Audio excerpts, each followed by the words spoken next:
दोस्तों, आज जो मैं हॉरर मूवी एक्सप्लेन करने वाला हूँ उसे एक वक्त पर लोगों ने बैन कर दिया था। फिल्म का नाम है द एग्जॉर्सिस्ट। 8.1 आईएमडीबी रेटिंग के साथ इस मूवी को 1973 में विलियम फ्रेडकिन द्वारा डायरेक्ट किया गया था और इसके राइटर हैं विलियम पीटर ब्लेटी।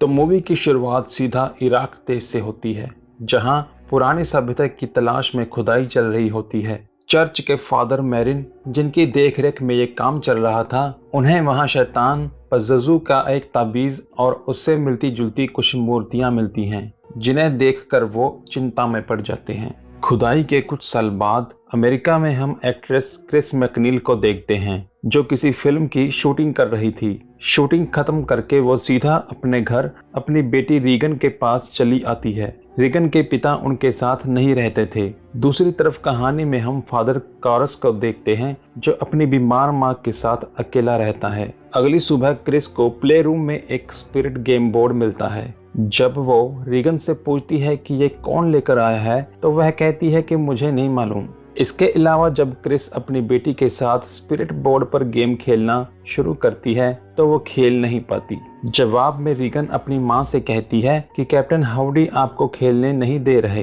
रीगन का जवाब सुनकर क्रिस सोच में पड़ जाती है। उसके बाद रात को नींद में जब क्रिस की आंख खुलती है, तो वो पाती है कि रीगन उसके साथ सोई हुई है। फिर जब वो अपनी बेटी से पूछती है कि तुम अपने बेड पर क्यों नहीं सो रही, तो रीगन कहती है कि मेरा बेड हिल रहा है। ये सुनकर क्रिस को लगता है कि शायद उसकी बेटी बीमार है, इसलिए वो रीगन को डॉक्टर के पास ले जाती है। डॉक्टर द्वारा उसे चेक करने के दौरान रीगन को शैतान दिखाई देता है, जिसके बाद वो डॉक्टर से रूडली बिहेव करने लगती है और बाद में बेहोश हो जाती है। दूसरी तरफ फादर कारस अपनी माँ को लेकर काफी चिंतित थे, इसलिए वो उन्हें मेंटल हॉस्पिटल में भर्ती करवा देते हैं, जहां कुछ दिन बाद उसकी मां की मौत हो जाती है। रात को क्रिस के घर पर फिल्म की सक्सेस पार्टी चल रही होती है कि अचानक रीगन वहां आकर सबको उल्टा सीधा बोलने लगती है और कारपेट पर यूरिन कर देती है। फिर जैसे तैसे करके क्रिस रीगन को वहां से ले जाती है और उसे नहलाकर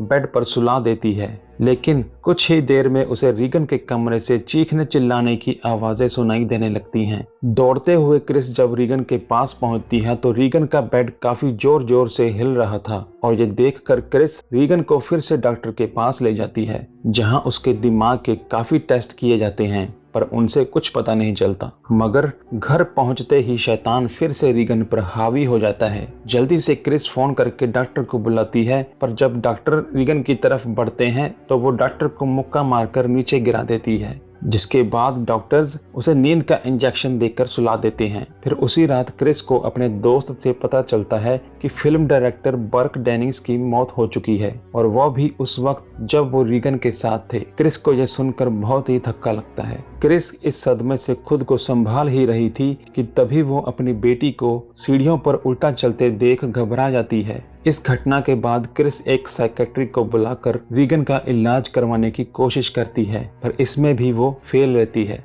दूसरी तरफ पुलिस का एक secret agent Kinderman Burke Dennings murder case के चलते फादर कारस से पूछताछ करने लगता है। रीगन की हालत दिन ब दिन बिगड़ती देख क्रिस डॉक्टर्स की टीम से इस बारे में बातचीत करती है, जो अंत में क्रिस को रीगन का एक्सोर्सिज्म करवाने की सलाह देते हैं। उधर किंडरमैन जांच करते करते क्रिस के घर तक पहुंच जाता है, जहां उसे सीढ़ियों के नजदीक राक्षस पज़्ज़ू की छोटी सी मूर्ति मिलती है। किंडरमैन के जाते ही शैतान फिर से रीगन पर हावी हो जाता है और अब की बार तो वो क्रिस पर हमला करता है। हताश होकर क्रिस फादर कारस से मिलती है और उसे अपनी बेटी पर एक्सोर्सिज्म करने के लिए कहती है, लेकिन कारस कहता है, पहले मैं तुम्हारी बेटी से मिलना चाहूंगा। जवाब सुनकर क्रिस फादर कारस को अपने घर ले आती है, जो रीगन की इतनी भयानक हालत देखकर डर जाते हैं। रीगन से मिलकर फादर कारस को लगता है कि रीगन को सिर्फ एक दिमागी बीमारी है, और यही बात वो क्रिस को भी बताते हैं। पर क्रिस रीगन की माँ थी, तो वो कारस से कहती है कि ऊपर जो लड़की है वो मेरी बेटी नहीं, शैतान है।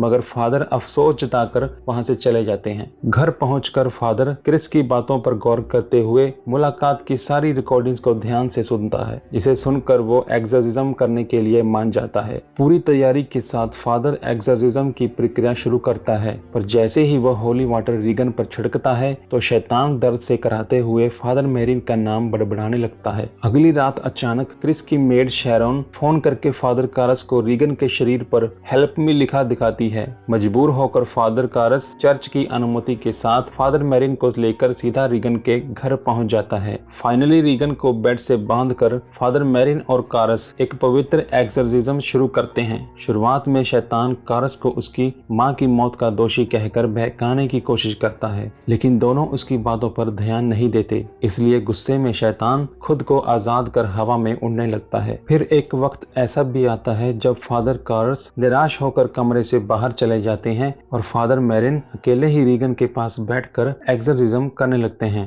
थोड़ी देर बाद जब फादर कारस ऊपर रीगन के कमरे में आते हैं तो देखते हैं कि फादर मैरिन मर चुके हैं और रीगन पास खड़ी उन्हें देख हंस रही थी। ये देखकर फादर कारस गुस्से में रीगन को पीटते हुए ये बोलने लगते हैं कि शैतान रीगन को छोड़ दे और मुझे पकड़ ले। इतना कहते ही शैतान फादर कारस पर हावी हो जाता है और फादर खिड़की से कूदकर अपनी जान ले लेते हैं, जिससे फादर कारस तो मरते ही हैं पर उनकी मृत्यु के साथ ही शैतान भी खत्म हो जाता है। मूवी के एंड में रीगन और उसकी मां क्रिस मैकनील घर बेचकर किसी दूसरे शहर जाने लगते हैं।